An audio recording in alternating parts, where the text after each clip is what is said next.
ابو جی corona کی vaccine آ گئی ہے اور بزرگ افراد کی رجسٹریشن شروع ہو گئی ہے۔ میں آپ کی بھی رجسٹریشن کروا رہا ہوں تاکہ آپ کو بھی ویکسین وقت پہ مل جائے۔ نہیں بیٹا، رہنے دو۔ میں نے پڑھا تھا کہ ویکسین ایک بہت بڑی سازش ہے۔ کہاں پڑھا آپ نے؟ بیٹا واٹس ایپ پہ میسج آیا تھا، اور پھر آج کل ہر کوئی یہی کہہ رہا ہے۔ اب تو واٹس ایپ پہ ویڈیوز میں بھی لوگ یہی کہہ رہے ہیں کہ ویکسین حرام جانوروں کے خون سے بنتی ہے اور اس میں چپ بھی ڈالتے ہیں تاکہ ہمیں کنٹرول کر سکیں۔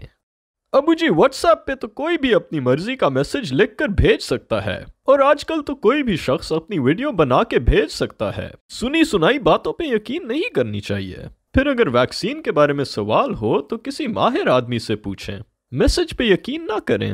بیٹا پھر بھی اگر رسک ہے تو ویکسین نہ ہی لگواؤ تو بہتر ہے۔ ابو جی ہم لوگ ہر چیز میں سازش ڈھونڈتے ہیں۔ دنیا بھر میں ابھی تک کسی بھی مستند اسلامی ادارے نے ایسی کوئی بات نہیں کی کہ ویکسین حرام ہے۔ یہ بات تو بس جاہل لوگ کہتے ہیں۔ اسی طرح کی افواہوں کی وجہ سے پاکستان دنیا کے ان 2 ممالک میں ہے جن میں ابھی تک پولیو ختم نہیں ہوا۔ ہمارے علاوہ دنیا کے تمام ممالک، مسلمان اور غیر مسلمان ممالک کے لوگ اپنے بچوں کو پولیو ویکسین پلا کے اس بیماری کو ختم کر چکے ہیں۔ بیٹا واقعی میں تم ٹھیک کہتے ہو۔